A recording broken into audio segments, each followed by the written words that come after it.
Comment s'est passée alors cette retraite, donc, ces 2 semaines en fait de méditation? Comment ça? Bah, en fait, pour moi, ce qui était intéressant, c'était d'observer vraiment Mhm. euh, que ce qui pouvait en fait me perturber, voilà, ça n'avait aucune réalité. Ouais. Enfin, je sais pas comment expliquer. Non mais Euh, tout à Dans fait la juste. plupart du temps, c'était des histoires que je me racontais, quoi. Enfin, Ouais. c'était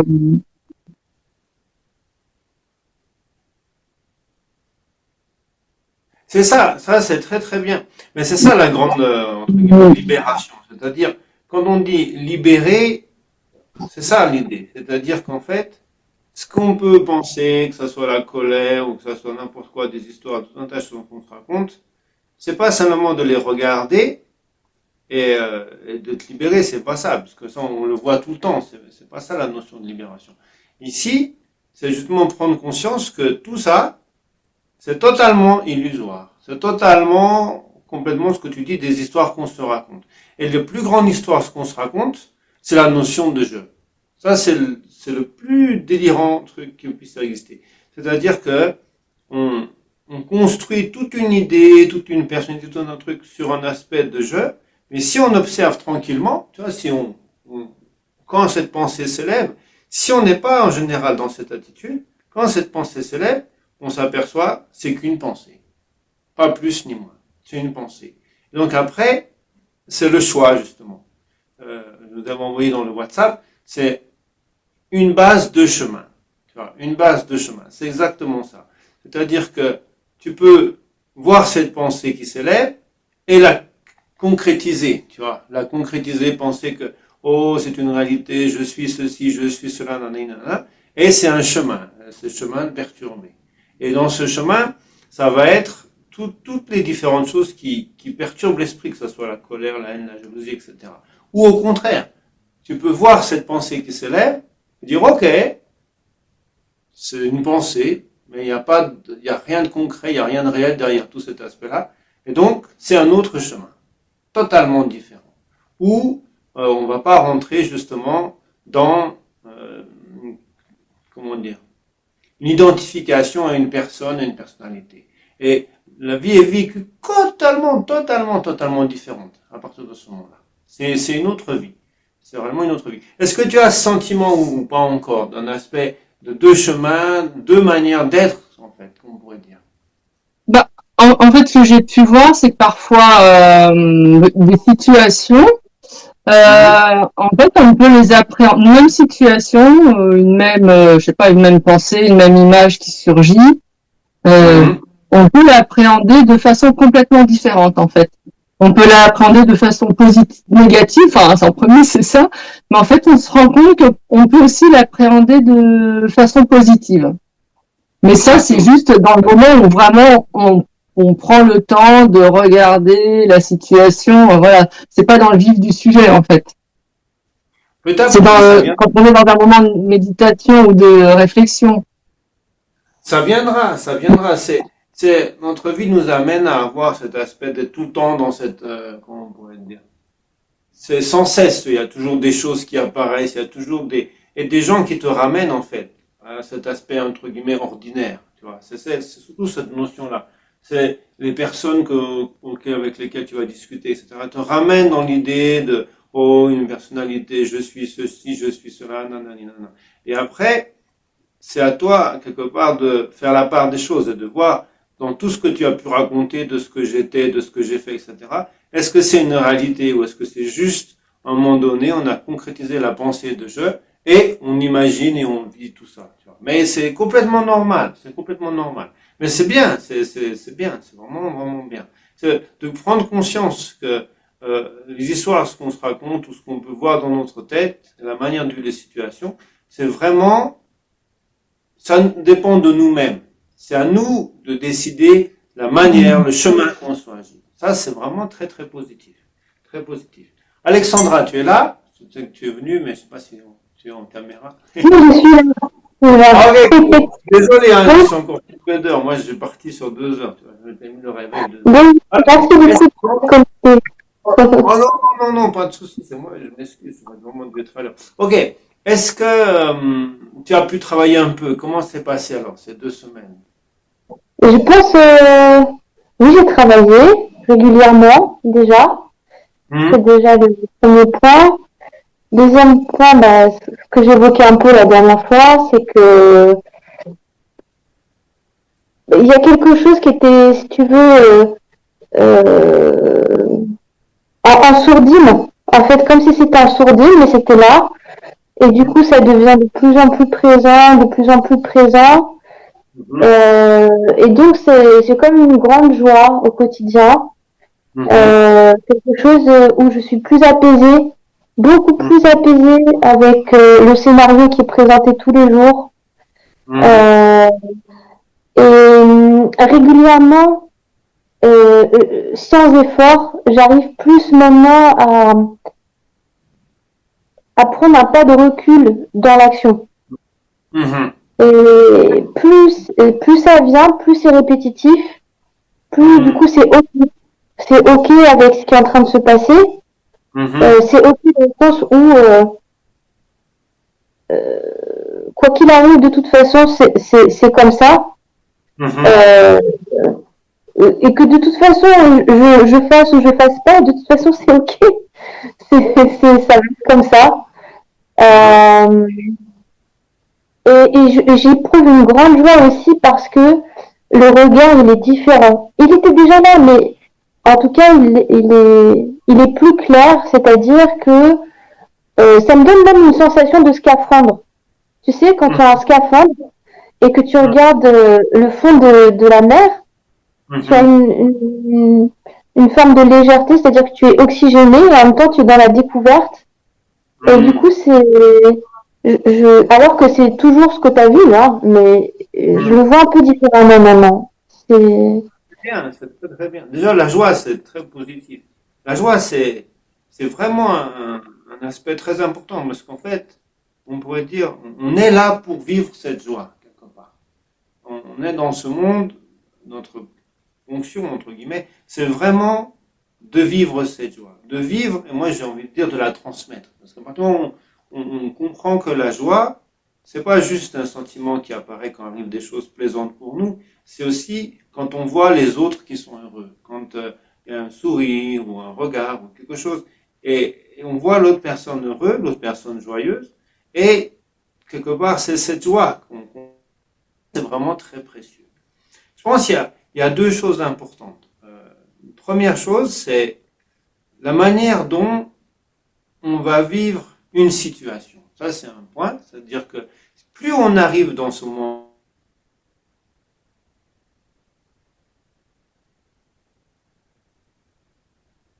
passe devant elle, et moins on est concerné par le passé ou le futur, plus on peut vivre cet aspect d'être vraiment, on pourrait dire, présent à la situation. Ça, c'est la première chose. C'est pour nous. Pour nous, le bienfait, c'est la clarté.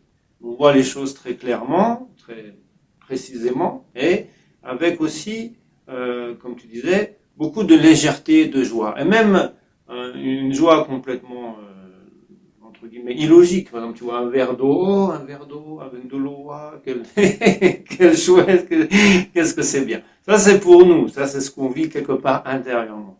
Et après, il y a un autre point qui, à mon avis, va se développer petit à petit, c'est comme on prend conscience que ce moment est vraiment la seule réalité, la seule chose qui est devant nous. Donc maintenant, je vous parle, il y a rien d'autre. Tout ce qui était dans le passé, j'étais en train de ronfler tranquillement, c'est fini, c'est parti. Demain, qu'est-ce qui va se passer? Qui sais-je? Que sais-je? Qui en sait? Personne ne peut savoir ce qui va se passer même dans 2 heures, 3 heures. Donc, il n'y a pas besoin de s'en préoccuper trop plus que cela. Et donc, ce qui fait que comme on est dans ce moment présent, l'interaction avec les personnes change totalement. On va prendre conscience que graduellement, on est vraiment dans cette réalité présente et qu'on est nulle part ailleurs, et que les fantasmagories de l'ego ou de la pensée du jeu qui s'élève ne sont pas suivis, parce qu'on le voit comme il est. Alors on va voir que, en face de nous, il y ait une autre personne qui peut-être vit pas cette réalité comme de cette manière-là, mais peu importe. Pour nous, comme on la vit de cette manière-là, quelque part, on va prendre conscience de l'importance de cette relation, de l'importance du fait qu'on est avec une autre personne. On a cette chance inouïe d'être avec une personne ou plusieurs, et on va vraiment changer totalement notre attitude en ce qui concerne l'importance, et on va dire l'importance qu'on donne finalement à ces moments. Par exemple, des fois on est avec des personnes et on est un peu, comment on pourrait dire, distrait, on va regarder notre portable, on va faire des choses, etc. C'est une manière, quelque part, de s'enfuir de ce moment présent. Et si on est réellement dans le moment présent, on ne va pas avoir ce genre d'attitude et on va considérer que ce soit un dialogue ou que ce soit n'importe quoi, quelque chose quelque part d'une extrême importance, puisque c'est la seule chose qui existe. Et donc, la relation aux autres change tout. Et cela, d'une manière ou d'une autre, c'est un peu difficile à comprendre comment, mais c'est perçu par l'autre. C'est perçu. Et la personne va peut-être ressentir le fait qu'il est important. Il est important. Il devient pas quelque chose de, comment on pourrait dire, sans importance ou sans considération.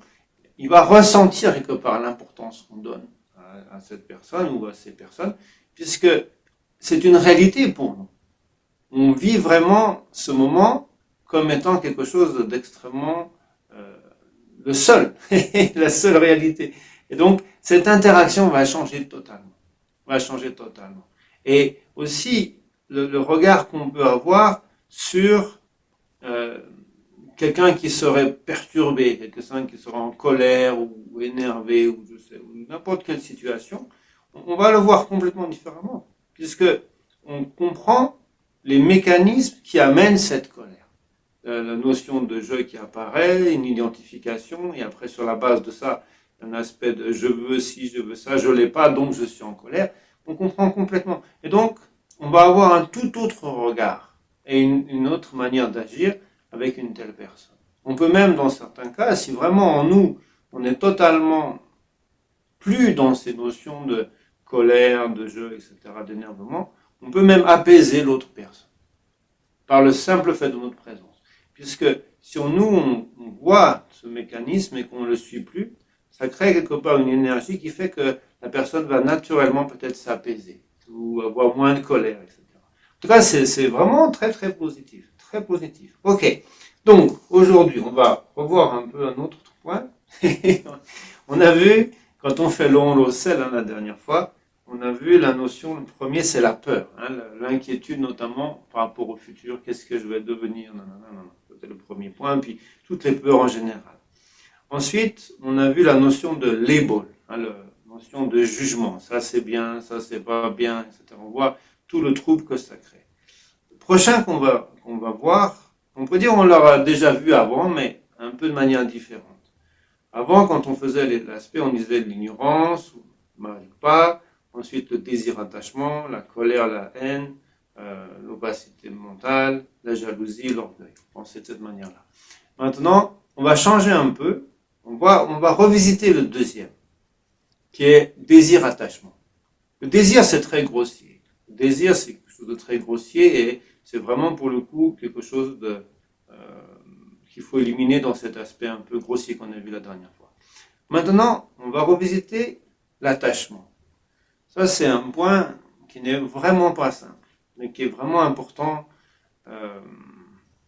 disons, d'être clair par rapport à ça. On va parler un peu d'attachement, puisque il y a on pourrait dire deux sortes d'attachement. L'attachement aux choses ou aux personnes. Et de l'un comme l'autre, finalement, il faut s'en libérer. Puisque cet attachement n'en a pas lieu d'être, dans le sens que tout ce qu'on peut posséder, on ne peut pas le posséder en définitive. Par exemple, si j'ai ce bol, c'est mon bol, c'est à moi, mais jusqu'à quel point il peut être à moi? Il l'est pas. Il est là à un moment donné, et on en a l'expérience, on peut le toucher, on peut taper dessus, ça fait du bruit, etc. Mais ça s'arrête là. on ne peut pas s'approprier quoi que ce soit. Même si je le mangeais, je le mettais en moi, ça changerait rien. Il serait toujours pas à moi. Il serait toujours quelque chose d'extérieur. Et donc, l'idée ici, c'est par rapport à tout ce que nous pouvons avoir, tous les objets, toutes les différentes choses, etc., essayer d'avoir une vision comme c'est une expérience. Pas plus ni moins. C'est-à-dire, on ne peut pas s'approprier quoi que ce soit. Même les personnes. Les personnes disent c'est mon mari, c'est mon boyfriend, c'est mon truc. Ça peut évoluer très, très, très vite. On ne le souhaite pas. Mais c'est une réalité. On ne possède jamais personne. D'ailleurs, c'est pas souhaitable de penser qu'on possède quelqu'un. Ça n'a aucun sens. On partage un moment de vie, on partage des expériences positives, d'autres moins positives, mais en aucun moment on possède une personne. Okay? Et si on fait la même chose avec des choses que nous avons, c'est pareil. On ne possède rien en définitive. On est simplement en train d'expérimenter quelque chose que nous avons à un moment donné. Mais moi, je pense souvent, par exemple, on a une maison, on a une voiture, on a même beaucoup d'argent, etc. Et on est sur la route, moi je sais qu'ici, on n'est pas, on se balade souvent en motocyclette, enfin, personne qui conduit, on est derrière. Et au moment donné, on est sur cette motocyclette, en quoi nous possédons notre maison? En quoi nous possédons, je sais pas moi, nos affaires dans notre maison, etc. Non, absolument pas. On est là, et s'il nous arrive quelque chose, c'est fini. On est totalement... il n'y a plus de lien avec nous, que ce soit la maison, l'argent ou n'importe quoi, c'est fini. Et donc, on peut dire que toutes les expériences que nous pouvons avoir dans notre maison, avec nos objets, que nous considérons c'est à moi, c'est mon lit, c'est mon truc, c'est mon table de nuit, c'est mon bol, etc. C'est totalement illusoire dans ce moment-là. Il y a plus de réalité. On est juste là, sur cette motocyclette, et c'est tout. La seule chose que nous avons à ce moment-là, ce que nous expérimentons, sont nos habits, notre corps. En dehors de ça, plus rien. Et donc, la notion d'attachement a vraiment pas lieu d'être. C'est simplement une expérience. On expérimente le fait d'être en présence de certains objets. Point. Enfin, je ne sais pas si vous me comprenez. Je vais passer un tour d'eau peut-être. Alexandra, qu'est-ce que tu en penses par rapport à cette notion d'attachement, d'être attaché aux choses que nous possédons, etc. Je suis assez raccord avec ce que tu dis sur voilà, la partie éphémère des choses. Finalement, tout comme nous, de toute façon, on va avoir une fin. Donc en soi, les choses qu'on a, elles sont données, c'est chouette. C'est-à-dire que on a peut-être mérité de les avoir à ce moment-là. C'est des moyens comme des autres choses. Mais après, si on s'ennuie sur ça, pour moi, on va cloisonner un peu notre esprit. C'est-à-dire, on va cloisonner, on va matérialiser quelque chose, on va le calcifier. Mm-hmm. Pour moi, c'est ça. C'est vraiment l'idée que on ne possède rien réellement. Même si on croit posséder, on ne possède rien. Jusqu'à quel point on peut s'approprier les choses? On ne peut pas. Elles sont toujours autres. Tu vois, dans ce bol, comme je disais tout à l'heure. Ok, c'est à moi, c'est mon bol, etc. Non, c'est pas vrai. Puisque il est là et moi je suis là. Et à un moment donné, il peut être en moi ou vraiment possédé par moi. Et j'en ai que l'expérience dans cet instant. Quand je suis à l'extérieur, j'ai plus de bol, au final.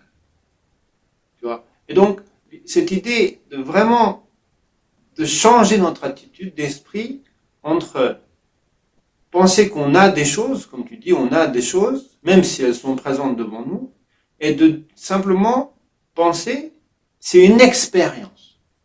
Parce qu'il y a une petite nuance subtile ici, c'est une expérience. Simplement, on a l'expérience d'être en présence de certaines choses. Mais en aucun cas, on les possède. On peut même totalement éliminer, c'est ça l'idée de la pratique de ce soir par rapport à l'ancêtre, éliminer la notion d'attachement, la notion de propriété, de possession. C'est un peu bizarre, parce que notre société est fondée là-dessus, sur la propriété, le truc. Mais c'est pas une réalité. puisqu'au moment donné où on quitte le lieu dans lequel ou que nous possédons, ou que nous sommes, qui est à nous, et hein, c'est fini. On ne l'expérimente plus. Et donc, même si on est dans ce lieu, dans notre maison, avec notre lit, notre, en fait, l'idée de ce soir, c'est de penser que j'abandonne l'idée que ces choses m'appartiennent.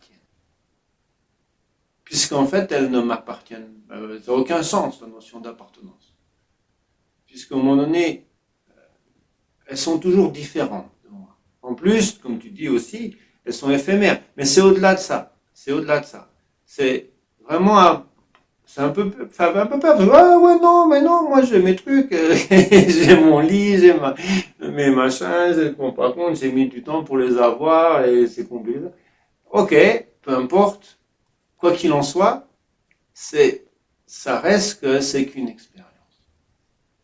Et donc, l'idée d'abandonner cette idée d'attachement, c'est la même chose. Et pour les personnes aussi. Ça, c'est plus grave, parce que si on pense qu'on possède quelqu'un, je pense qu'on va au-devant de gros problèmes. Puisqu'en fait, on ne possède pas les gens. Les gens, on partage un moment, une expérience, on partage des situations, mais en aucun cas on possède qui que ce soit. C'est pas à moi. C'est un peu ça la notion qui vient de la jalousie. Si, par exemple, une femme, un mari, c'est mon mari, et donc si quelqu'un regarde son mari, ah, regarde pas, mon mari, c'est à moi, c'est mon... Non, c'est pas sain comme attitude d'esprit. Je pense, et c'est pas du tout ça. L'idée, c'est vraiment de penser, ok, je partage un moment de vie avec cette personne, on partage des expériences agréables, plaisantes ou moins, mais en aucun cas je le possède. En aucun cas il est à moi. Il est lui ou elle. Et donc il y a ce respect qu'il faut avoir. Je pense que c'est important. Moi, avec Florence, qu'est-ce que tu en penses par rapport à cette notion? Est-ce que tu comprends bien l'idée? Oui, je vois. Bah, après, l'attachement, c'est cause de souffrance, quoi. En fait, c'est Tout à fait. ça D'accord. fait une, enfin, je vois ça un peu comme en fait, il y a une sorte de crispation en fait qui se crée pour essayer de conserver les choses dont on pense qu'elles nous appartiennent. Donc, mais ouais. Et Très après bien. aussi, Ouais. aussi toujours par rapport à l'instant présent, dans l'instant présent, en fait, j'ai l'impression vraiment qu'on a besoin de rien, en fait. Entièrement d'accord. En fait, il y a rien, en fait. Donc, je pense encore ces films. Enfin, moi, personnellement, c'est ça. Je pense que c'est des espèces de films qu'on se fait, quoi. Exactement, on se fait un film. On s'accroche à des choses parce que on leur met une histoire. On dit, ouais, ça, bon, moi, je l'ai acheté dans le sud de la France, quand j'étais dans le sud de la France, c'est moi qui l'ai acheté, nanani, nanana. Ok, c'est pas un souci, on peut se rappeler, avoir cette idée-là. Mais ça reste qu'une mémoire, tu vois. Et en aucun cas, on possède quoi que ce soit. Et comme tu dis, dans l'instant présent, on a réellement besoin de rien. On a réellement besoin de rien. Et ça, c'est vraiment super que tu puisses dire cette phrase. Ça veut dire que graduellement, il y a la prise de conscience que on est complet. On a besoin d'absolument rien. Mais ça va au-delà même du matériel. C'est même au niveau spirituel. Quand vraiment la conscience, elle est présente dans cet instant totalement, elle a plus besoin de chercher quoi que ce soit. Tu vois. Même en tant que chemin sur la voie, on cherche des choses, on cherche des initiations, on cherche des enseignements, on est tout en train de rechercher quelque chose. C'est aussi une manière de perdre, finalement, cette fraîcheur tranquille de l'instant présent, dans laquelle la personne n'a besoin d'absolument rien. Et ça, c'est vraiment très bien. C'est vraiment très très bien que tu puisses dire cette phrase. Vraiment magnifique. Ok. Et donc l'idée, c'est ça. Donc ce soir, on va faire long Rossel sur cette notion-là. Et je ne dis pas ce que ça procure, mais normalement, il peut y avoir un sentiment ou une sensation qui se développe quand réellement on arrive à lâcher cette notion d'attachement aux choses, aux personnes, etc. Et qu'on est beaucoup plus tranquille. Et c'est très très bien ce que tu dis, Florence, d'arriver dans le moment où on ne chasse rien, tu vois, on ne pourchasse plus rien. En anglais, on a chase, ça veut dire on chase. En français, on pourrait dire pourchasser. Ah, il me faut ceci, il me faut cela. Non. On n'est plus dans ces notions-là. Et ça, c'est vraiment très positif. Ok, super, super. Ok, puis après on va repartir sur le côté du passé. Donc l'idée ici, j'ai pas de mouchoir. On a là. Hop.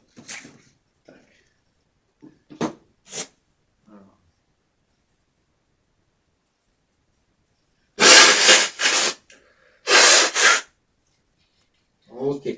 Donc l'idée ici, c'est vraiment on va faire ce travail dans l'holocène sur cette notion-là. C'est-à-dire de penser que tout ce qu'on pense s'approprier, que c'est à nous, de le lâcher en tant qu'appropriation, etc. Et simplement de le vivre comme une expérience. De vivre que voilà, on a l'expérience d'avoir un bol devant nous, d'avoir un verre, de l'eau, d'avoir d'autres trucs, mais que tous ces objets nous sont finalement extérieurs. Totalement extérieurs. Et en aucun cas, on peut attraper quoi que ce soit en tant que nos objets. À moi. Voilà, donc ça c'est l'idée. Ok. Donc on va faire les 21 sur ce point-là un peu particulier de l'attachement.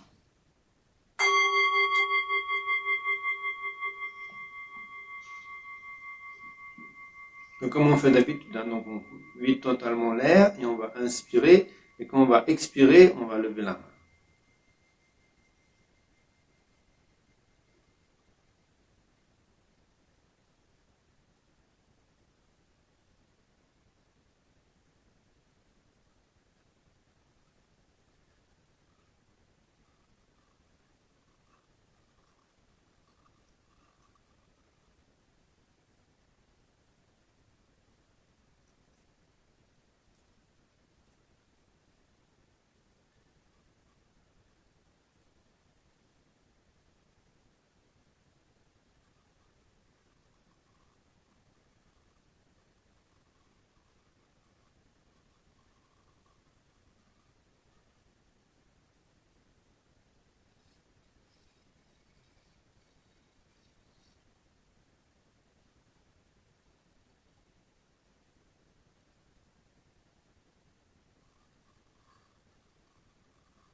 Ok? Donc, une manière de faire cela, vous pouvez par exemple penser, si vous êtes dans, imaginons un café, okay, un café, et dans un café, vous avez, je sais pas moi, qu'est-ce que vous pourriez avoir? Ok, par exemple, on va dire ça. On va dire voilà, par exemple, ces deux objets. Okay, et donc, dans ce café, il y a un verre qui est le verre du café. Que normalement, si vous n'êtes pas un kleptomane ou une kleptomane, vous n'allez pas emporter chez vous, vous allez le garder dans le café. Okay, et supposez que dans ce café, vous avez pris votre bol que vous utilisez pour méditer chaque jour.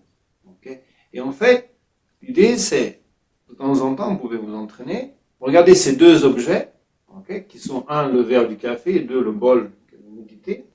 Et en fait, on a la tendance de dire que c'est très différent ces deux objets. Parce qu'il y en a un, c'est le mien, c'est mon bol, je l'utilise pour méditer tous les matins, etc.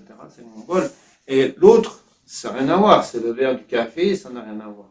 Mais en fait, qu'est-ce qui amène cette idée? C'est justement l'attachement. De dire que le bol, c'est le mien, c'est pas moi. Et alors qu'en fait, il n'y a aucune différence entre ces deux objets. Absolument aucune différence. Ils sont simplement présents, on va dire, dans l'instant, et on a la possibilité de les observer, et on a une expérience totalement identique des deux objets. Il n'y en a pas un différent de l'autre. Que ce soit le verre qui appartient au café, que ce soit le bol qui, entre guillemets, appartient à moi, l'expérience, elle est totalement identique. On l'observe, on le touche, on a la possibilité d'en jouir pour l'instant, mais il n'y a rien de plus. Il n'y a rien de plus. Et justement, l'idée de faire cet aspect de recette, c'est de se libérer d'une idée d'attachement, de dire ça c'est à moi. Et de voir que tout est finalement n'est qu'une expérience. N'est qu'une expérience. Il n'y a absolument aucune différence quand on observe le bol et le verre du café. On l'observe de la même manière, on le touche de la même manière, on le voit de la même manière. Et donc on l'expérimente de la même manière. Pourquoi? Puisqu'ils sont présents devant nous. Mais ça s'arrête là. Et donc, si on vit de cette manière-là, c'est sûr, il y a une notion comme dire c'est à moi, on va le prendre, etc. C'est ok, c'est pas gênant. Mais ça reste qu'une expérience. Par exemple, si je m'en vais du café, je vais prendre mon bol. Voilà, je vais prendre le bol. Ok, je le prends. Mais c'est pas pour autant que il est différent de ce qui reste dans le café. C'est qu'une expérience. Tout n'est finalement qu'une notion d'expérience. Et si on vit de cette manière, c'est beaucoup plus léger. C'est beaucoup plus léger. Par exemple, même si on aura du mal à casser, mais supposons que ce soit un bol en truc, s'il casse, c'est pas très grave. C'est pas une perte pour nous. Puisqu'en fait, on n'avait rien au départ. Donc on n'a rien perdu. Et donc, c'est simplement une autre expérience. Avant, on avait l'expérience d'un bol qui n'était pas cassé, qui était utilisable. Maintenant, il est cassé, on ne peut plus l'utiliser. Bon, voilà, c'est tout. Donc, comme on ne peut plus l'utiliser, on va le jeter, mais ça s'arrête là. Ou on va essayer de le réparer si on peut. Mais il n'y a pas de tristesse. Comme disait Françoise, elle a entièrement raison, c'est que de l'attachement naît la souffrance. Tout simplement. C'est de l'attachement naît la souffrance. Si on est attaché à une situation, si on est attaché à des choses matérielles, si on est attaché, ça veut dire que on n'accepte pas l'idée que, enfin, on n'accepte pas la réalité finalement. L'idée c'est pas qu'une idée, c'est la réalité, c'est qu'une expérience qu'on a à un moment donné quand on est en présence de ces objets ou de ces situations. Mais rien de plus. Et donc, c'est facile d'accepter. Par exemple, il y a beaucoup de personnes qui ont beaucoup de difficultés d'accepter que leur train de vie change. Imaginons que, moi, on soit riche d'une certaine façon, du fait d'un travail, d'un truc, et on perd son travail. Par exemple, on perd, etc. Et donc, notre train de vie change du tout au tout. Et donc, certaines personnes peuvent se sentir très mal dans cette situation. De changer leur train de vie, parce qu'au début, ils étaient dans une situation un peu luxueuse, etc. Et maintenant, ils sont plus modestes. Et donc, c'est très dur d'accepter ce changement. Pourquoi? Parce qu'on est on pense que la situation qu'on vit, c'est une réalité qui nous appartient. Alors que non, c'était qu'une expérience. Maintenant, c'est une autre expérience. Et donc, moi j'ai envie de dire, c'est bien d'être ouvert sur différentes expériences. De ne pas penser que, par exemple, comment on pourrait dire, on ne doit faire que des choses d'un certain niveau, d'un certain luxe, parce qu'on est ceci ou cela. Non, pas forcément. On peut vivre des choses plus modestes ou pas. En tout cas, il n'y a pas de nécessité de s'attacher à des situations qu'on doit vivre d'une façon ou d'une autre. On peut vivre tout un tas de choses et c'est moi, c'est important d'être ouvert. Ok, très bien. Donc ça, c'était l'attachement. Donc, c'est bien. Si on élimine cet aspect-là, on est beaucoup moins de souffrance, beaucoup plus libre. Ok. On va revenir un peu au passé. Ça, c'est la dernière vidéo du passé. Donc, on était du passé. Et donc, c'est très lié avec cet aspect-là. C'est pour ça que je parlais de l'attachement, parce que c'est très lié avec cet aspect-là. C'est-à-dire que quand on pense notre vie, okay, on pense aussi toutes les choses que nous possédons. Okay. Nous pensons, on a cette notion, oui, dans ma vie, je possède ceci, je possède cela, nanana. Et donc, c'est une manière aussi de cristalliser le jeu. Pas en tant qu'une personne qui a agi, bien ou mal, on a vu la dernière fois, mais aussi celui qui possède certaines choses. Je possède cela, j'ai une maison, j'ai ceci. Et là vient aussi une identification. Okay. Après, il y a quelque chose qui est plus subtil, mais on va quand même en parler, parce que c'est important, c'est l'identification, entre guillemets, aux personnes qu'on pense posséder. Par exemple, on a une identification dans le fait d'être la femme de quelqu'un, ou la mère de quelqu'un, ou la sœur de quelqu'un, etc. Et ça aussi, c'est encore une manière de cristalliser le jeu. Ça n'a pas de réalité, en définitive. Ça n'a pas de réalité. Il n'y a pas un je qui est la mère de qui que ce soit. On ne le trouve pas. En tout cas, dans la manière dont on le conçoit, après, oui, non, mais moi, j'ai quand même, je suis la mère, j'ai une fille, nanana. Ok, c'est pas la question. La question, c'est, est-ce qu'il y a réellement quelqu'un, de manière indépendante, qui est, on va dire, qui est réellement celui qui a une fille, c'est-à-dire, je ai une fille, mais je, c'est une pensée, comment il peut avoir une fille? J'ai un mari, ah oui, j'ai un mari, ok, mais c'est la pensée qui apparaît sur la forme de pensée posséder quelqu'un. On vient de voir qu'on possède jamais rien au final. Et donc, à quel point cette réalité, cette façon de s'identifier est une réalité ou pas. Et donc ça, c'est une autre question. Et donc on va travailler un peu là-dessus, de penser à tous les objets qu'on possède, à toutes les personnes qui nous définissent dans une certaine situation, d'un mari, un père, enfin, tous ces différents aspects, et de voir si réellement il y a un tel je, qui est la mère, qui est le frère, qui est le ceci, qui est le cela, ou qui est le possesseur de différents objets qui nous appartiennent. Donc on peut commencer par les objets qui nous sont le plus chers. Moi j'aime bien, j'ai un petit lapin sympathique, je l'aime beaucoup. Et donc c'est pareil, je peux imaginer, si je pose à qui ça appartient, et on regarde, c'est à moi. Et donc là, voir où est cette personne qui dit c'est à moi. Tu vois.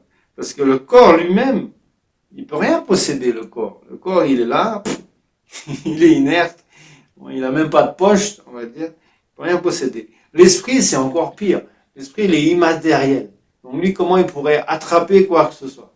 Et donc, où est le possesseur du lapin? C'est la question.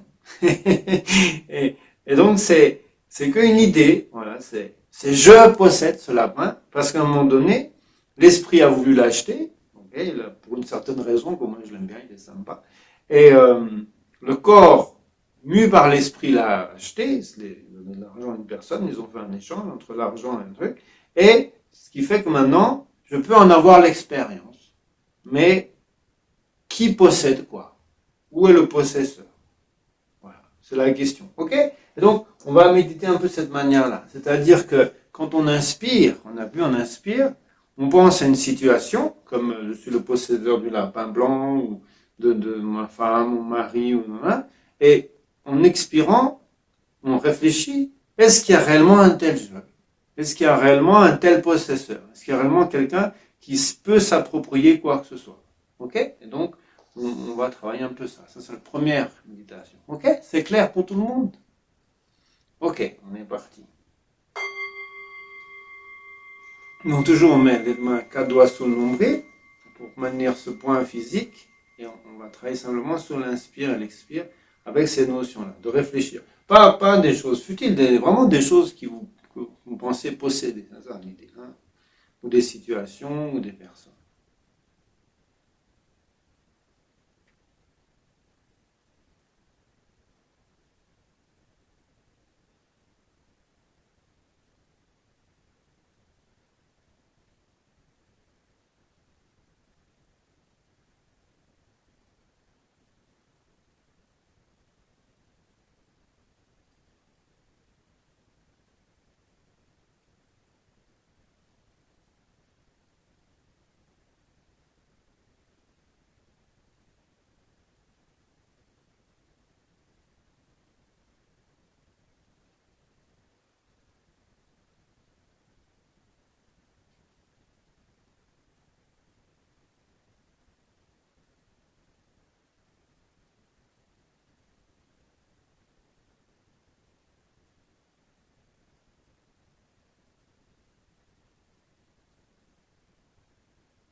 Ok, on va faire un petit tour de roue.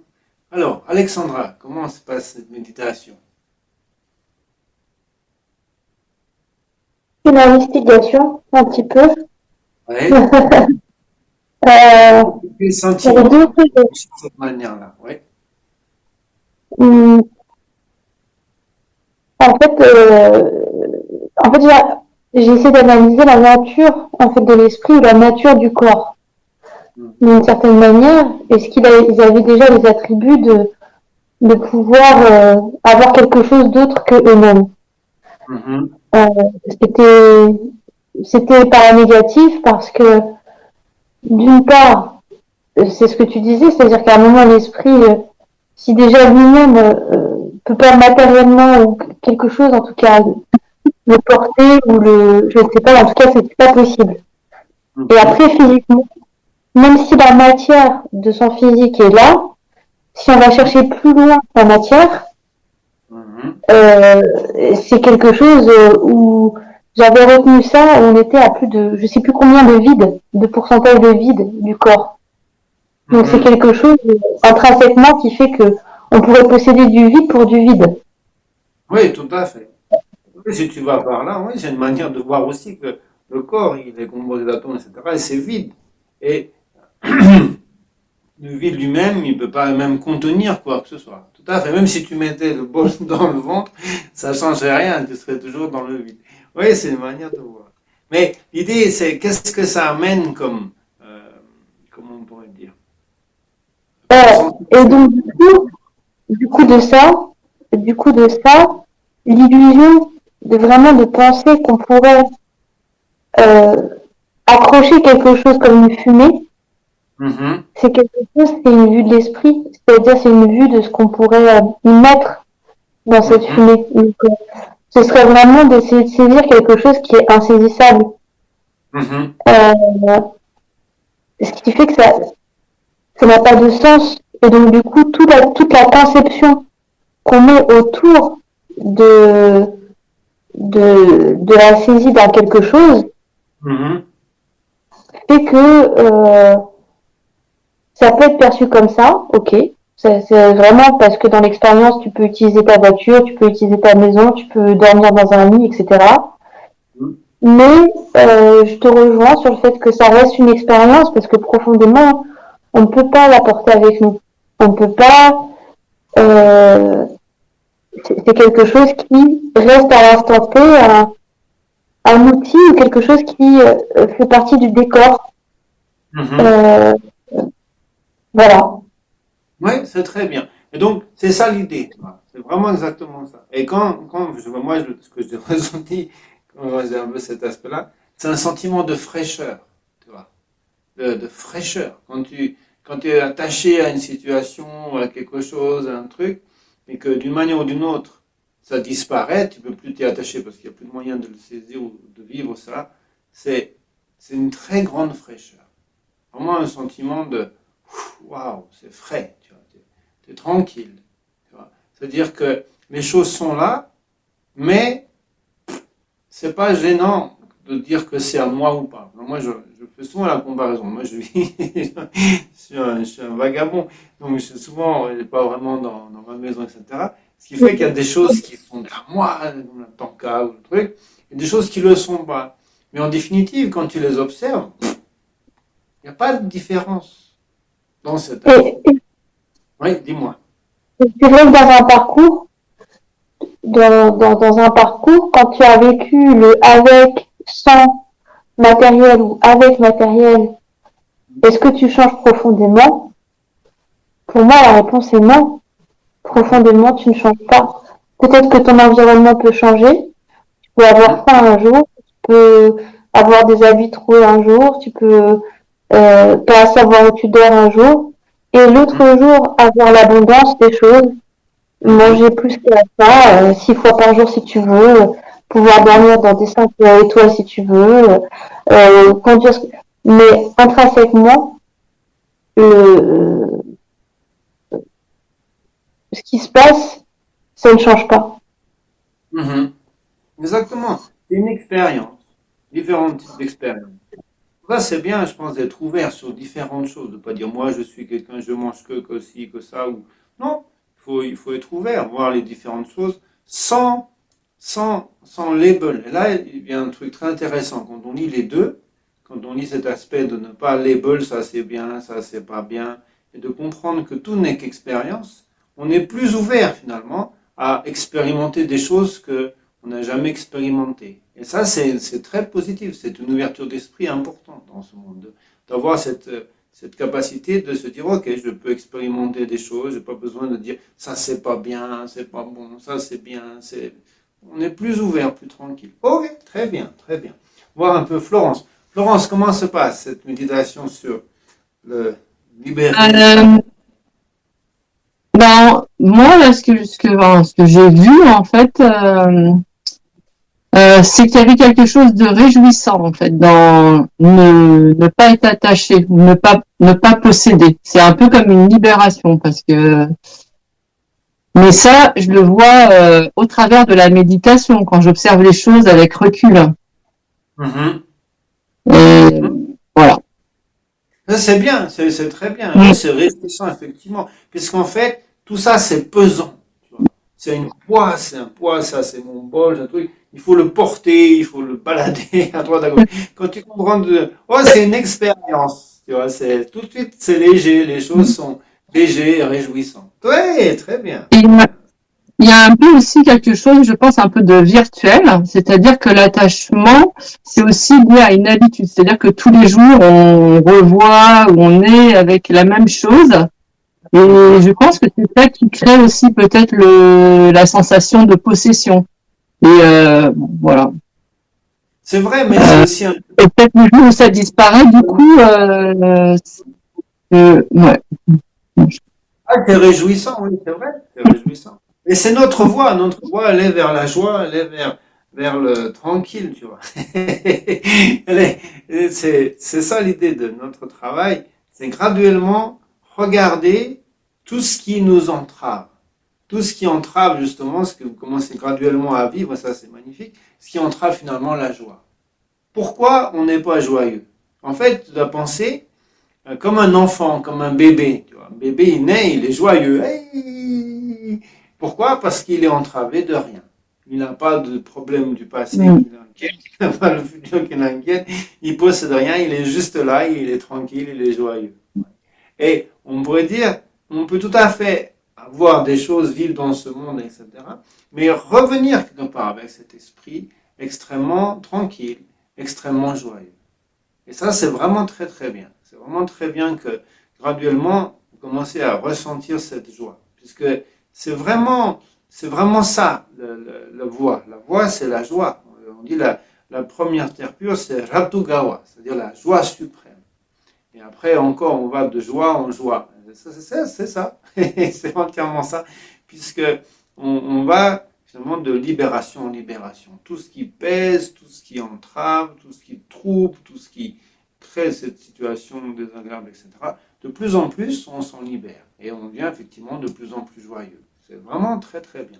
C'est étrange puisque c'est au contraire, c'est le contraire de notre monde, qui est qu'on dit il faut avoir plus de choses pour être plus heureux, plus joyeux. Mais cette idée de posséder davantage, c'est pas un problème en tant que si on le voit comme une expérience. Si on n'a pas un truc et qu'on le possède, comme moi, je n'avais pas de micro. J'ai investi, j'ai un micro, j'espère que ça marche. Prions que ça marche. Donc, c'est une chose positive d'avoir des choses, mais en même temps, il faut le voir simplement comme une expérience. Quelque chose que on peut utiliser, on peut avoir, comme qui peut être utile, qui apporte une utilité, mais ça ne va pas au-delà de ça. Ça ne va pas au-delà de ça. C'est simplement l'expérience qu'on a. Ça peut être une expérience dans le sens d'utiliser quelque chose. On l'utilise, et ainsi, en utilisant les choses avec cette vision, on n'a que finalement de la gratitude. On peut développer une certaine gratitude. Et aussi, si on va plus loin, un peu plus loin, mais on peut penser au bienfait des êtres. Parce que tout ce que nous possédons, entre guillemets, ou ce que nous avons l'expérience de pouvoir utiliser, etc., c'est grâce aux êtres. c'est grâce à des personnes qui ont fait le bol, qui ont fait ceci, qui ont fait les vêtements, qui ont fait ça. Et on prend conscience ici que, certes, c'est une expérience, mais c'est une expérience qui vient de quelque part, qui vient du travail d'autrui, qui vient, entre guillemets, même de la souffrance d'autrui dans certains cas. Et donc, il y a cette notion de, oh là là, tout ce que je peux jouir, tout ce que je peux expérimenter de bon, tout ce qui m'apporte de la joie, tout ce qui m'est utile, etc., c'est grâce aux autres. C'est grâce à des personnes qui ont fait ce micro, qui ont tissé ces vêtements, qui ont fait cet habit, etc. Et c'est là où la notion d'être seul, oh, je suis tout seul, je suis triste, disparaît complètement, puisqu'on prend conscience que on est lié avec toutes ces personnes qui ont fait le bol, qui ont sculpté ce lapin, qui ont fait toutes les différentes choses. Tous ces êtres, quelque part, ne sont pas présents, mais en quelque sorte, leur travail, leur effort l'est. Et on a la possibilité, la joie d'en pouvoir l'utiliser, et c'est vraiment cette notion de gratitude qui vient naturellement. Je pense que c'est deux points qui sont quelque part un peu simultanés. On a la joie de pouvoir voir les choses et on n'est pas attaché, donc on est joyeux, mais en même temps, il y a un sentiment de gratitude. Je ne sais pas si vous ressentez ça ou pas, mais sentiment de gratitude, de dire, oh, tout ce que je peux avoir, tout ce qui me rend heureux, tout ce qui m'apporte de pouvoir vivre, etc., c'est grâce aux êtres, c'est grâce aux autres. Et donc, la vision d'autrui change complètement de ce point de vue-là. Et souvent, on se pose la question, je veux être bénéfique aux êtres, etc. On peut dire, mais pourquoi? Mais en fait, c'est par cette reconnaissance de la gratitude. C'est-à-dire que toute notre joie, tout ce qu'on peut appréhender comme bonheur, etc., vient d'autrui. Vient des personnes qui nous ont apporté de la joie en partageant notre compagnie, en nous apportant des choses, en souriant simplement. Et donc, profondément vient ce sentiment de gratitude. Ok, ça c'est un point très très positif. Ok, très bien. Alors, maintenant on va revenir sur notre ami le passé. Donc, l'idée ici, c'est un peu de venir un peu dans le passé avec cette nouvelle vision de non seulement toutes les expériences que nous avons pu faire n'ont aucun lien avec je, ok, mais tout ce que nous avons pu posséder dans le passé n'a aussi aucun lien avec je. Puisqu'on a vu, Alexandra est encore plus loin en parlant du vide du corps, c'est vrai, c'est juste, le corps il est vide, l'esprit lui-même il est totalement immatériel, donc de ce point de vue-là c'est réglé, et de voir que tout ce que nous avons pu posséder, les différentes choses, etc., ou toutes les situations que nous pensons, voir que dans cette situation-là, il n'y a pas de possesseur. Il n'y a personne qui a possédé quoi que ce soit.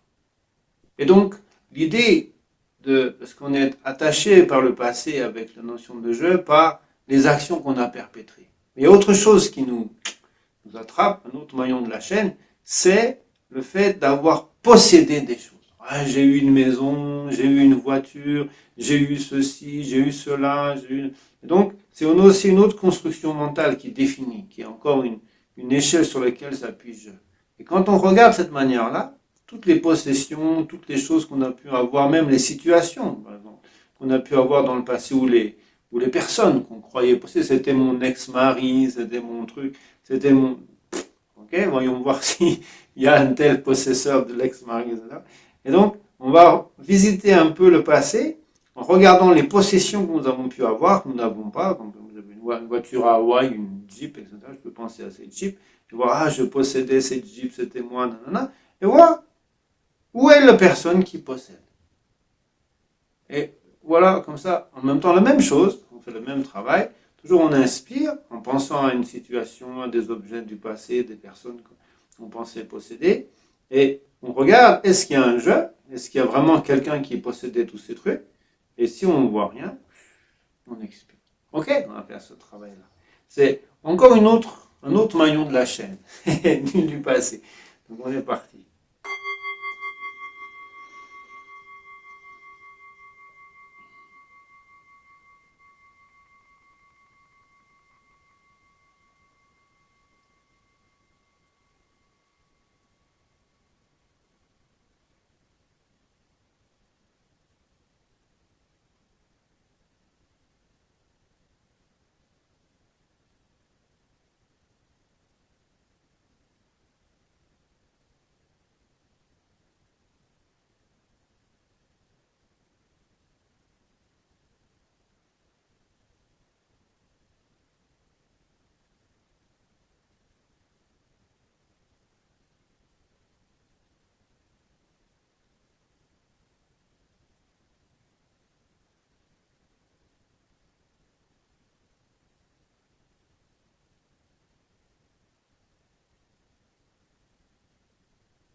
Ok, on va faire un petit tour de roue. Alexandra, comment s'est passée cette petite méditation? Toujours ce travail d'investigation, mais effectivement, il n'y a rien qu'on emporte véritablement. La seule chose, c'est dans la construction du moment présent, et je comprends mieux en fait cette réflexion je ne sais pas de qui c'est, mais en tout cas je l'ai entendu, et du coup elle a plus de sens maintenant. C'est regarde ton présent, regarde ce que tu es maintenant, Mhm. c'est par rapport à ton passé. Et si tu veux connaître ton futur, regarde ce que tu fais maintenant. Ouais, c'est le Bouddha. Donc vraiment, C'est le Bouddha. ah bon bah, ça m'est resté et du coup ça a plus de sens maintenant. Donc c'est l'expérience en tout cas qui se matérialise, pas qui se possède, se matérialise. Mhm. Est expliqué comme ça, je le comprends comme ça. Mhm. Maintenant, en revanche, il y a quelque chose qui était intéressant aussi. Je me suis dit, mais pourquoi je garde encore si je ne saisis rien, c'est-à-dire si l'expérience n'est pas matérialisable, pourquoi Mhm. je garde encore des choses du passé? C'est-à-dire, et c'était vraiment des empreintes. Donc en fait, je comprends aussi que les empreintes, je garde des empreintes, espèce d'empreintes karmiques, d'empreintes de tout ce qui s'est passé, Mhm. mais ça aussi c'est saisi. Mhm. Finalement, quelque chose euh, c'est pas qui n'a plus lieu d'être, mais ça aussi c'est saisi. Mhm. Donc d'une certaine manière, si j'arrête ça, enfin, Oui. je sais pas j'arrête, mais si il se passe un autre processus, c'est quelque chose aussi, d'une certaine manière, qui va plus s'inscrire. Exactement. Parce que euh, ce ne sera pas perçu, ce ne sera plus saisi, ce sera plus... Voilà. En tout cas, c'est quelque chose qui m'a amené à ça. Voilà, Mais c'est Sylvain. quand tu es dans l'instant présent, vraiment, hein, si vraiment la conscience est clairement dans l'instant présent, et qu'il n'y a pas, et qu'il n'y a pas de jeu, de tous ces là, il n'y a pas de karma. Le karma n'est pas créé, puisque le karma s'est créé sur la base, exactement comme tu l'as dit, de la saisie. De la saisie. De j'ai fait ceci, j'ai possédé cela, j'ai ceci, j'ai cela. Et quand on regarde tranquillement, effectivement, il y a, comme tu as dit, il y a pas lieu d'être. Il n'y a pas lieu d'être, puisque, une fois encore, c'est qu'une illusion basée sur un chemin erroné. On est toujours dans cette même notion. Je vous encourage à lire, enfin, on va voir comment c'est traduit, mais l'idée, la prière de Kuntuzombo, de Samantha Matra, c'est on dit ça, on dit une base, deux chemins, deux résultats. Ritamari Sojukti. C'est-à-dire, soit Rik, c'est-à-dire on est dans cette conscience claire, on voit les choses du moment présent, on vit dans cet instant, sans élucubration, tout ça. Simplement, ça c'est Rik. Et ça amène vers Sangé, c'est-à-dire au début doucement. Hein. D'abord, c'est John Chup Sangé, hein, c'est le John Chup, Jong ça purifie, Chup ça s'épanouit. Et quand on a la finalité de cela, qu'on n'est plus finalement que cette conscience pure, totalement éveillée, c'est Sangé, c'est ce chemin, c'est cette voie. Ou Sujulté, c'est-à-dire Marik, Sujulté, Marik, on n'est pas dans cet aspect-là, on n'est pas dans cette conscience, on n'est pas dans le moment présent. Et donc, on est shujul, on est dans le trouble, dans l'illusion, et ça, c'est le samsara. Et donc, c'est vraiment ce choix qui est permanent. Est-ce que je rentre dans l'illusion, ou est-ce que je reste dans simplement, ce que les gens aiment bien appeler rikpa ou tout ça, moi je n'aime pas trop ces termes-là, simplement d'être conscient de l'instant présent. Et on vit une vie consciente. C'est ça la grande difficulté. Enfin, la grande difficulté, je sais pas. En tout cas, l'idée, de plus en plus, c'est de s'éloigner d'une vie inconsciente, où on fait les choses de manière où on n'est pas conscient, et on se laisse troubler par tout un tas de pensées comme je et tout ça, et on n'est plus conscient simplement de ce qui est, ou au contraire, on est conscient. On est conscient. La conscience, graduellement, prend le pas, finalement, sur les élucubrations. Et on vit simplement l'instant. Et effectivement, dans cet instant, on s'aperçoit qu'on est libre de tout ce qui peut se passer dans le passé, etc. Et que les idées mentales, on va dire, les idées mentales sur lesquelles s'appuie la construction d'un jeu s'effondrent complètement. Puisqu'on a vu, il n'y a personne qui agit, que ce soit en bien ou en mal, si ce n'est la perturbation mentale ou l'aspect positif, l'amour, la compassion, qui mue le corps, mais le jeu n'a rien à voir dans l'histoire, et de même manière au niveau des possessions. Et quand on a enlevé ces deux, il n'y a plus rien. Et donc là, le jeu, il a intérêt à bien s'accrocher, parce qu'il n'y a vraiment plus d'échelle. Il y a que deux aspects, c'est les actions, ce qu'on peut perpétrer, et les choses qu'on possède. Donc on croit posséder ou qu'on imagine posséder. En dehors de ça, il n'y a rien.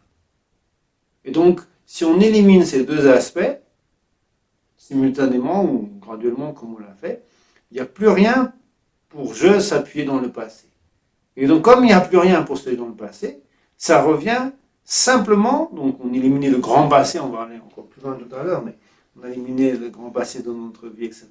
Mais maintenant, ça revient que on peut vraiment être présent. On n'a plus nécessité d'aller dans le passé, parce qu'on a vu, il n'y a personne. Donc quand on pense je, Sylvain, moi, je suis, là, si on a fait ce travail, il faut le faire graduellement, là c'est juste une introduction, mais il faut le faire en plus profondeur, mais si on fait ce travail en profondeur, à un moment donné, on voit qu'il n'y a rien qui peut identifier je dans le passé. Et donc la seule chose qui nous reste, c'est ce qu'on fait maintenant. Et donc, qu'est-ce que j'ai fait il y a 5 minutes? Et donc on peut regarder dans 5 minutes, le corps il agit, l'esprit il agit, il n'y a toujours pas de jeu. Et maintenant, qu'est-ce que j'ai fait il y a 1 minute? Ah, c'est pareil, le corps il agissait, l'esprit pensait des trucs, blablabla, il parlait, là, et voilà, non, tu n'étais pas là, je ne t'ai pas vu. Et donc, graduellement, on revient vraiment dans le présent. Et la vie devient présente.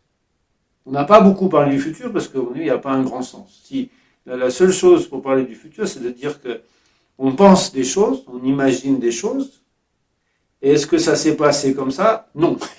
La réponse est non catégorique. Il n'y a jamais quelqu'un qui peut dire « Ah ouais, j'ai pensé, je vais faire ça, je vais vivre ça. » Et ça s'est passé exactement comme j'avais imaginé. Je ne peux pas croire ça. En tout cas, dans mon expérience personnelle, je ne l'ai jamais vécu. Et si vous l'avez vécu, bon, on peut en parler et ça remet en cause toute la question, mais moi non, je n'ai jamais vécu ça. Même aujourd'hui, j'ai pensé, ce matin j'ai fait un scénario, demain matin il va se passer ça, nanana, j'ai commencé à réfléchir comment résoudre les problèmes de ce scénario.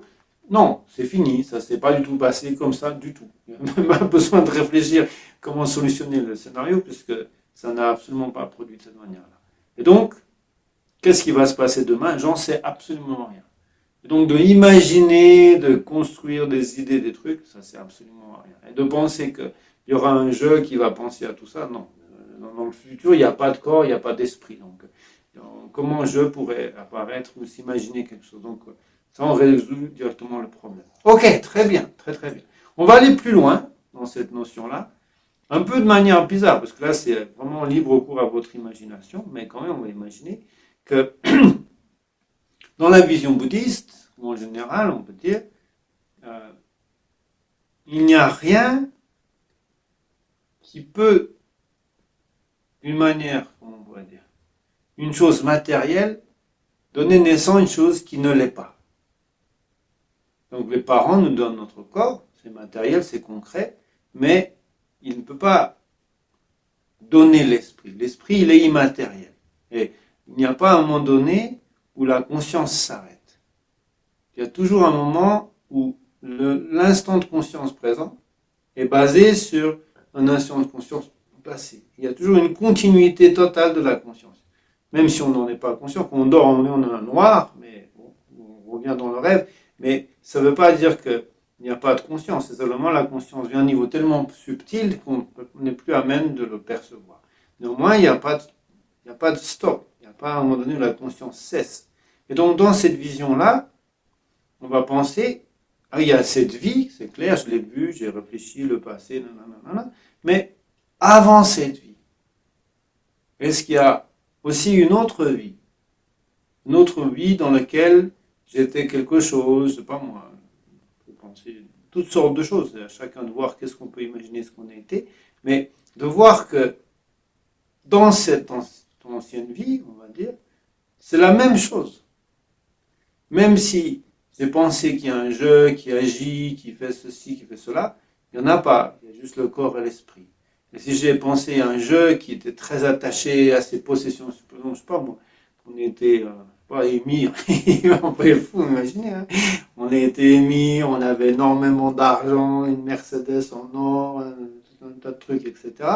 Et que on était vraiment totalement, comment on pourrait dire, comme les gens qui sont un peu dans cette situation, totalement, comment on pourrait dire, enflés quelque part par toutes ces possessions, toute cette statue énorme que les gens y viennent et je veux ci, je veux ça, et les gens ne donnent pas jamais non ni rien.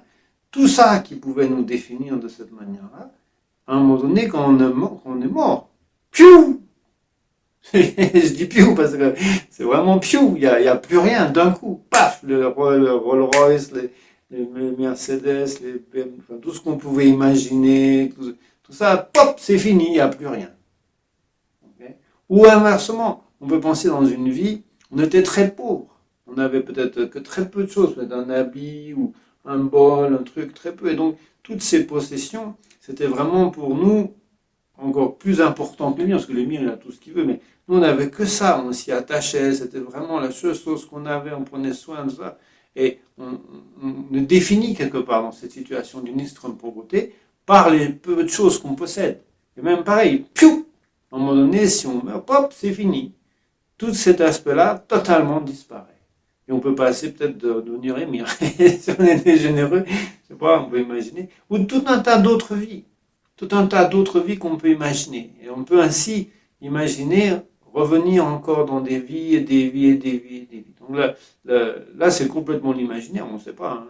Mais on peut imaginer toutes sortes de vies qu'on a pu vivre et de voir qu'à un moment donné, piou, tout ça, ça disparaît. Il n'y a plus rien.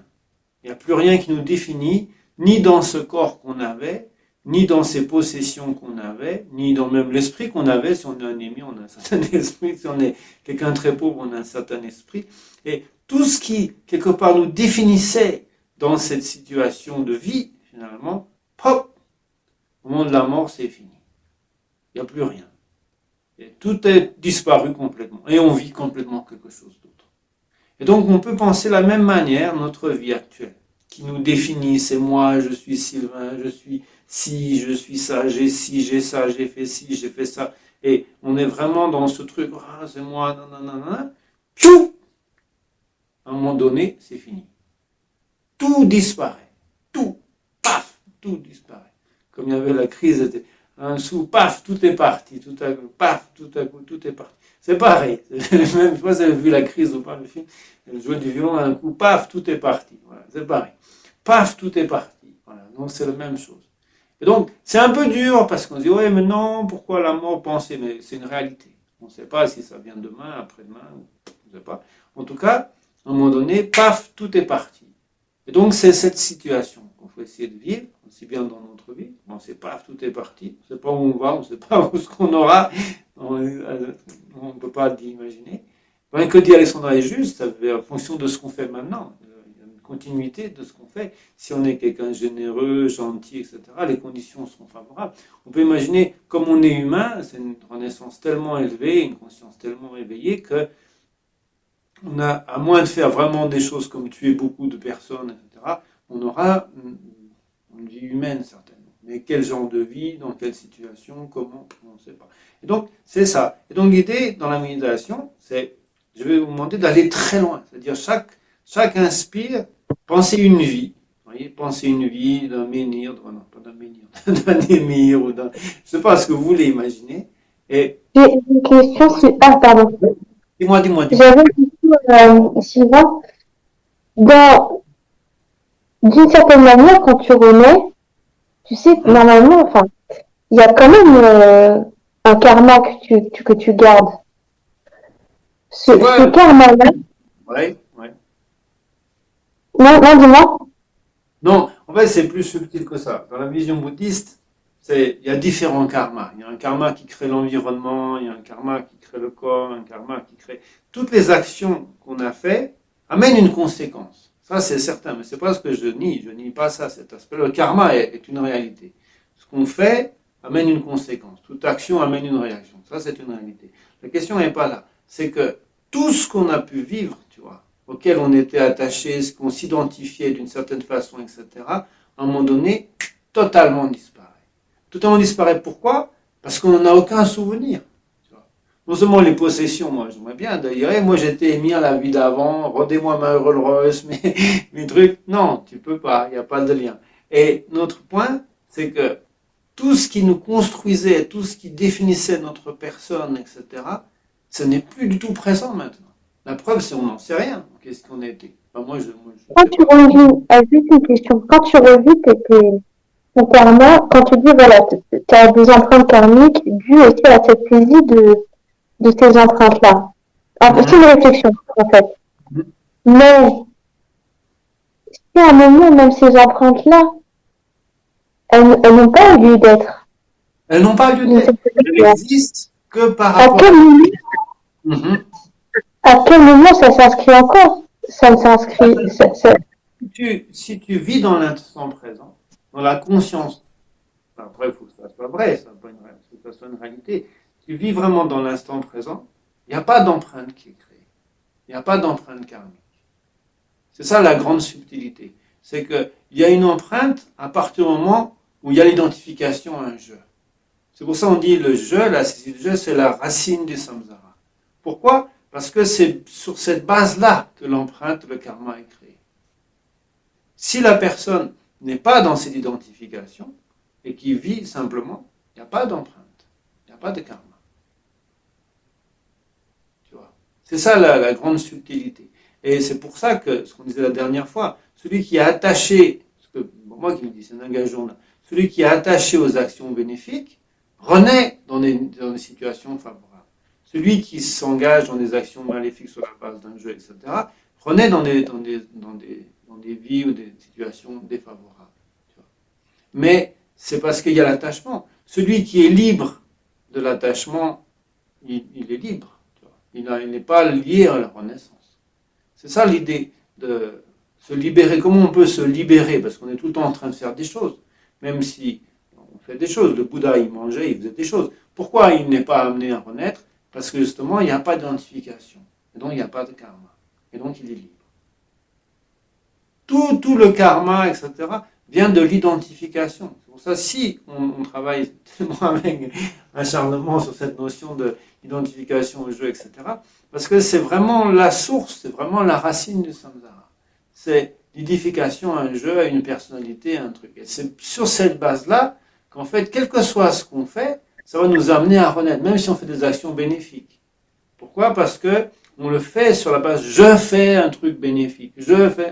Et donc, ça crée un karma. Et le karma va amener nécessairement une renaissance. Tu vois? Si tu n'es pas dans cela, tu n'es pas dans l'identification et que tu fais des choses bénéfiques, c'est des choses bénéfiques, mais ça ne va pas créer un karma. Après, tu peux décider toi-même, comme les grands bodhisattvas, de revenir dans ce monde pour être bénéfique. Mais c'est plus sur la base du karma, c'est un choix personnel. C'est quelqu'un qui pourrait être tranquille, se la couler douce dans le nirvana, mais non, il décide que voilà, je veux revenir pour aider. C'est mon choix. Donc, ok, mais c'est pas sur la base d'un karma, c'est sur la base d'un choix personnel. Pour ça, c'est très différent. Et les êtres qui sont éveillés, ils sont là, mais en même temps, ils pourraient ne pas y être. Ils peuvent même aller dans les enfers, je ne sais pas. En tout cas, l'idée, c'est qu'ils vont où ils veulent, mais parce qu'ils sont libres. Ils sont libres pourquoi? Parce qu'il n'y a plus de saisie au jeu. Là, la saisie du jeu, c'est vraiment le point clé. Toute la voie bouddhiste est basée là-dessus. On appelle auditeur, réalisateur solitaire, et ça, c'est basé là-dessus. C'est basé sur est-ce que la personne vit sous cette emprise d'une saisie d'un jeu comme étant qui croit être lui-même, finalement, on pourrait dire ça, ou pas. Et après, la différence, c'est la compassion. Est-ce qu'on peut se libérer complètement de cet aspect de jeu? Mais il n'y a pas la compassion. Et donc c'est la voie, on appelle Hinayana, c'est l'éditeur, le réalisateur solitaire. Il veut se libérer lui-même de la souffrance. Bon, ça arrive, il se libère de la souffrance, mais il n'est pas Bouddha pour autant. Pourquoi? Parce que pour l'aspect Bouddha, ou le chemin des Bodhisattvas, c'est la compassion. C'est-à-dire, c'est pas seulement de vouloir se libérer soi-même de la souffrance, mais d'apporter un bienfait. Et donc, même si la personne réalise cette notion de il n'y a pas de jeu, etc., ou il vit cette manière-là, en plus, il est mu par la compassion. C'est ce qui va l'amener sur le chemin des Bodhisattvas, de cet aspect de Jangchu, de plus en plus Chup, Jang se purifier, Chup épanouir, jusqu'au moment donné où il est totalement épanoui. On peut dire il n'y a plus rien qui, même plus aucune saisie. C'est-à-dire souvent, on pense que l'éveil ou tout ça, c'est un truc qu'on va obtenir, un truc qu'on met quelque part. Mais on ne voit, il n'y a rien. Il n'y a rien où on peut mettre quoi que ce soit. C'est simplement, la conscience devient de plus en plus pure jusqu'à devenir pure conscience. Pure conscience. On n'est qu'amour, on n'est que lumière. Comme Bouddha, Jésus, tous ces grands êtres, ils ne sont qu'amour et lumière. Il n'y a plus rien qui, je suis Jésus, et regarde, non, c'est fini. Il n'y a plus besoin de tout ça. Il y a juste amour et lumière. Et donc c'est pour ça, c'est très impressionnant. Et chez Tengai, toujours, j'ai du mal à comprendre, mais petit à petit ça commence à venir. C'est l'idée du Bouddha. D'un côté, on dit le Bouddha, s'il y a une personne qui, à droite, on va dire, lui fait des massages, dit vous êtes le Bouddha, vous êtes magnifique, vous êtes merveilleux, hein, ça c'est une droite. Et à gauche, une autre personne qui lui donne des grands coups de hache dans le bras. Imaginez la différence, qui fait des massages, l'autre qui donne des coups de hache. Et en fait, pour le Bouddha, il n'y a aucune différence. Absolument aucune différence. Il a le même amour, la même compassion, le même regard pour les deux personnes. Voilà, ça c'est le Bouddha. Il a mis la barre haut, hein, mais bon, c'est ça l'idée. C'est ça l'idée du Bouddha. Pourquoi? Puisqu'il est pure conscience. Il est pure conscience. C'est-à-dire, c'est simplement la conscience. Il voit la conscience, quelqu'un masse, ok, quelqu'un donne des coups de hache, ok. C'est toutes des expériences. Il n'y a pas une qui est plus plaisante ou moins désagréable, etc. Et les personnes aussi. La personne qui est là, qui masse le Bouddha, qui lui fait des louanges, mue par la foi, par la dévotion, c'est très bien, mais c'est une personne qui est mue par ça, un être. L'autre, qui donne des grands coups de hache, il a ses raisons, pourquoi il est mu peut-être par la colère, la haine, etc. Mais c'est pas la personne. La personne n'est pas cette haine, n'est pas cette colère. Derrière tout ça, il y a une personne qui souhaite être heureuse, qui agit d'une certaine façon parce que son passé ou sa vie l'a amené à être dans cette haine, dans cette méchanceté, etc. Mais le Bouddha, il voit au-delà de ça. Il voit la personne, il voit peut-être même il est omniscient, peut-être il voit même son passé, sa vie, etc. Et en fait, il a de la compassion pour cette personne. Et donc, il n'y a aucune différence. Et donc, c'est ça l'aspect, quand on a vraiment cette notion de sanguier. C'est pas qu'on a obtenu un truc, on va mettre un gros joli chapeau, je suis sanguier maintenant, faites-moi un trône ou je sais pas quoi. Non, c'est vraiment juste, il n'y a plus rien qui entrave l'amour et la compassion et la lumière, j'ai envie de dire, de la conscience. On n'est que cette pure conscience. Et alors là, on peut vraiment être bénéfique. Donc voilà, le bienfait du Bouddha, c'est immense, c'est complètement hallucinant. Combien de personnes, par cette voie, par ces méthodes, on peut devenir meilleur dans combien d'années? Enfin, c'est complètement incommensurable le bienfait d'une telle personne. Donc, on n'en est pas là. Néanmoins, c'est la voie, c'est la route tout doucement, de rentrer dans cet aspect graduellement, de moins en moins de penser je, si, ceci, là, mais de vivre de plus en plus, comme Alexandra ou même Florence commence à vivre, la joie, la quiétude, la tranquillité, etc. Et ça, on n'est pas le Bouddha, on n'est pas un immense, comment on peut dire, bienfait comme ça. Néanmoins, ça peut amener, quelque part, une réflexion à d'autres personnes. Par cet exemple, c'est pas besoin de parler, cet exemple, une personne tranquille, apaisée, détendue, qui vit les choses quand elles sont présentes, qui n'est pas attachée, on a vu à quoi que ce soit, ou à qui que ce soit, ou quelle que soit la situation, qui vit les choses de manière présente, tranquille, dans la joie, la quiétude, et qui comprend aussi la conséquence de ses actes. Ça, c'est un point important. C'est-à-dire que si on est clair sur ce qui se passe maintenant, on sait ce qu'on fait et on sait que si on l'a fait, ça sera là. Quand j'ai posé mon bol à droite, je sais qu'il est à droite. Quand je l'ai posé, je le mets à gauche en plus. Okay. Quand je le pose à droite, je sais qu'il est à droite. Si je le déplace vers la gauche, si je le change de droite, il n'y sera plus. Et il y a cette conscience, il y a cette logique. Et donc, chaque acte, chaque action, même chaque pensée, c'est ça le point délicat, chaque pensée amène une conséquence. Et ça, on en est de plus en plus conscient. Et cette vie consciente est très précieuse, est vraiment très précieuse, puisque on n'est pas dans l'aspect d'être complètement oh, qu'est-ce qui m'arrive, où je vais, qu'est-ce que j'ai fait, je sais plus où j'ai mis mes clés, machin. Non, on sait ce qui se passe. On est conscient des situations, d'une manière d'agir de plus en plus juste. Ok, donc ça c'était par rapport à ça. Maintenant on va travailler sur cet aspect des vies passées petit à petit.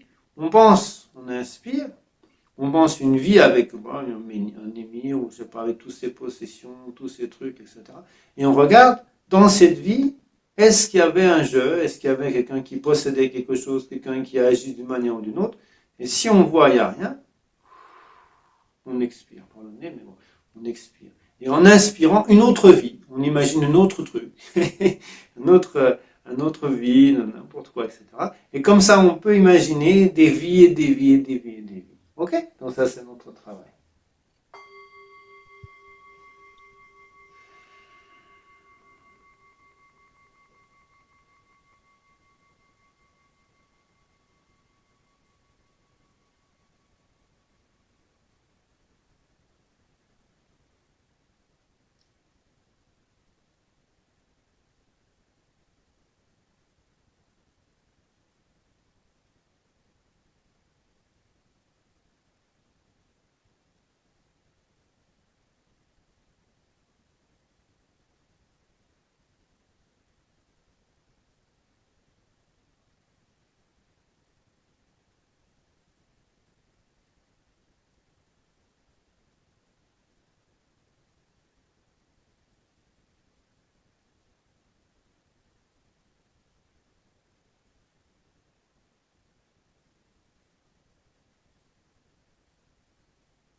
Ok.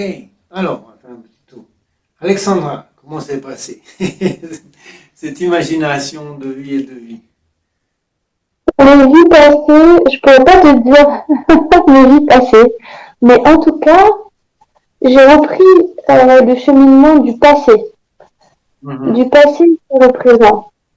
Mhm. Donc il y a des choses, des prédominances que tu peux Mhm. avoir, que tu portes, euh, pas à ton insu, mais quelque chose qui est inscrit, qui fait Mhm. que il y a des résonances plus ou moins fortes ou des échos Mhm. qui font que ça pourrait, en tout cas, c'est une piste peut-être de travail sur certains aspects et de compréhension, même sur des choses qui sont pas vraiment compréhensibles. Pourquoi? Mhm. Et ça m'amène sur le futur aussi, c'est-à-dire que la chance, d'une certaine manière, qu'on a dans cette vie, qu'on arrive à avoir un tout petit peu plus clair, Mhm. c'est de pouvoir espérer que dans les prochaines vies, pour,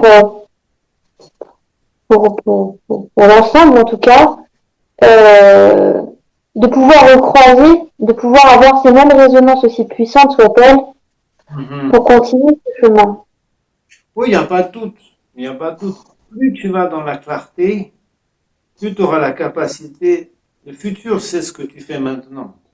Donc, plus tu es dans la clarté, dans la tranquillité, dans l'amour, la joie et tout ça, plus le futur, ça sera ça. Puisque c'est ce que tu crées, c'est l'énergie que tu développes. Et l'énergie que tu développes, c'est le monde qui t'entoure en définitive. On n'est pas encore arrivé à ce stade, ça va venir à un moment donné. On va parler de Rangnam, c'est-à-dire on dit les choses qui apparaissent, toutes les apparences, etc. On pense que ça n'a aucun lien avec ce que nous sommes, mais en fait, c'est exactement l'inverse. C'est nous. C'est nous. Nous sommes. Tout ce qui apparaît, c'est ce que nous sommes. Tout ce que nous pouvons vivre, c'est ce que nous sommes. Bon, c'est un peu compliqué, pas évident à comprendre. Rang, non, c'est-à-dire rang, c'est soi-même, non, c'est l'apparence. Toutes les apparences sont nous-mêmes. Ok. Ouais, ça c'est bien. C'est très très bien. Ok. Florence, comment s'est passée cette visite dans les... Moi, je commence à être un peu fatiguée, mais Ah, euh, c'est là. ça m'a amusé en fait. Ça m'a amusé d'imaginer des vies passées et puis Ouais. de me dire que je croyais que je possédais un tas de trucs, en fait, c'était complètement faux. Donc c'est non, je veux dire, j'ai un peu de mal à me concentrer, mais Non, mais c'est c'était bien. marrant comme expérience. Ouais, c'est ça l'amusement, c'est d'imaginer que tu possèdes un tas de trucs là, paf, d'un seul coup, il n'y a plus rien. Donc c'est pareil. Regarde cette vie, je possède un tas de trucs, je suis ceci, je suis cela, et paf, d'un seul coup, il n'y a plus rien. Mais on va arriver à la dernière méditation, puis après c'est fini cet aspect de méditation sur se libérer de l'emprise du passé, qui va aller encore plus loin finalement, mais qui est cool, qui est d'être dans le présent, d'essayer d'être vraiment dans cet instant présent, dans la conscience de voir ce qui est devant nous et d'être dans l'instant présent. Et en même temps, de réfléchir qu'il y a une infinité de vies qui précédaient cet instant. Une infinité de possessions, une infinité d'êtres, une infinité de... complètement infini. Tellement infini qu'à un moment donné, il n'y a pas de début où on a commencé à être quelque chose, à posséder des choses, à s'imaginer des choses, etc. Et dans cette notion-là, on va venir même presque on va dire à la création de l'univers quelque part. Et réfléchir que notre corps, tout ce qui nous entoure, à un moment donné, c'était des étoiles. C'était des galaxies, des étoiles qui se sont manifestées et qui finalement ont amené la formation des éléments, etc. Et de penser que notre corps, finalement, c'est de la poussière d'étoiles. De nous relier finalement avec cette infinité de l'univers, qui est en total, en permanence, en mouvement, etc., etc. Et donc, de ne pas penser que nous sommes là dans cet espace qui est très confiné, qui est moi, ma chambre, mon truc, etc., mais de penser que, et c'est une réalité, comme disait une personne, si l'univers n'est pas ici, il n'est nulle part. de penser que nous sommes dans cette infinité d'univers, dans cet univers infini avec toutes les galaxies, toutes les différentes choses complètement au-delà même de mesure, et que l'esprit lui-même est au-delà de mesure dans le passé. Il n'y a pas un moment donné où il a commencé, et également, il n'y a pas de moment donné où il va s'arrêter. Il n'y a pas un moment donné où la conscience, pop, c'est fini, ça y est, j'arrête, top. Non. La conscience dans le futur est aussi infinie, même si un moment donné arrive à s'éveiller, à devenir que pure conscience, etc., Bouddha, ou peu importe comment on l'appelle, c'est pas fini, il n'y a pas de fin. Il n'y a pas de fin. Et de rester finalement tranquillement dans cet instant présent et de penser qu'on inspire, de penser l'infinité des instants passés, qui sont une réalité, puisqu'il n'y a pas de début, et de penser que ce corps, que tout ce qui nous entoure à un moment donné, c'était des étoiles, et que c'est une poussière d'étoiles, et qu'il y a énormément d'événements qui ont donné lieu finalement à cette situation présente, et en expirant, de penser de la même manière. Penser que l'esprit n'a pas de fin. Il n'a pas de début, mais il n'a pas de fin non plus. Et toutes les expériences, tout ce qu'on va pouvoir vivre, etc., c'est infini aussi. Parce qu'on a le sentiment que notre vie est un truc, ah, c'est ma vie, c'est, ah, je suis là, c'est moi, je suis là. Mais non, c'est pas du tout le cas. Dans le passé, c'est infini, il n'y a pas de début, donc ça représente rien. Et dans le futur, c'est aussi infini. Donc cette situation présente, elle est finalement une infime, même pas infime, mais une atomique partie de deux infinis, passé et futur. Et donc on est là tranquille, dans cet instant, et en inspirant, on pense l'infinité des moments passés qui ont donné lieu à cette existence. Mais notre corps, on peut penser, c'est poussière d'étoiles qui vient du cosmos, des galaxies qui se sont donné des trous, oui, on peut dire des étoiles, des supernovas, etc., qui ont donné de la poussière, qui ont permis tous les atomes qui ont construit notre corps, etc. Et dans le futur, de la même manière, l'univers est en pleine évolution, il y a toujours une évolution, il y aura peut-être d'autres choses qui vont être créées, et il n'y a pas de fin à la conscience. C'est ça le plus important. Il n'y a pas de fin à la conscience. Donc il n'y a pas d'inquiétude à avoir. Les gens disent, oh c'est ma vie, il faut que je devienne Bouddha demain, sinon je suis foutu, j'aurai jamais l'occasion dans cette vie. Hein. Cool mec, tu vois, t'as le temps. L'esprit est infini. Donc tranquille, tu vois, tranquille. Et donc, on va juste faire ça. Donc rester dans cet instant, en inspirant, en pensant à l'infinité du passé qui a donné naissance à ce moment, et en expirant l'infinité du futur. Et d'être tranquille, d'être là, ah, je suis tranquille. Ok, et puis après, promis, c'est fini. Je vous laisse dormir.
Ok, on va faire un dernier tour de roue et après, sleeping.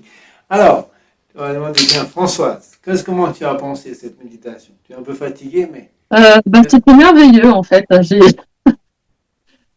En fait, ça ramène dans l'instant présent, un peu comme une boucle. Je sais pas comment dire. Ça Ouais, ancre. ça ancre, ouais. Euh, c'est ça que j'ai ressenti. Ah, Euh, c'est bien, mais c'est ça, ça mène dans l'instant présent. C'est-à-dire que souvent, finalement, ce qui est un peu paradoxal, c'est qu'on a conscience de cette infinité, de l'esprit, de l'univers, de tout ça.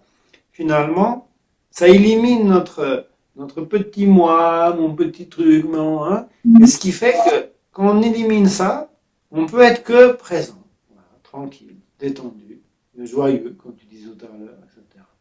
Et c'est vraiment un point important.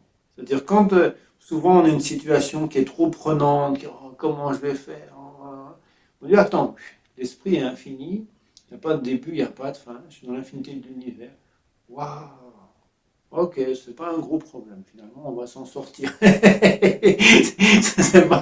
C'est pas quelque chose qui finalement est si dramatique. Ça reste, oui, bon, finalement, bon, on va y arriver. Voilà. Ok, très très bien. Alors Alexandra, dernière parole, puis après, promis, je vous laisse dormir tranquillement. Ouais, après, Florence, à un moment, j'avais cette boucle, en fait, du passé, moment présent, futur.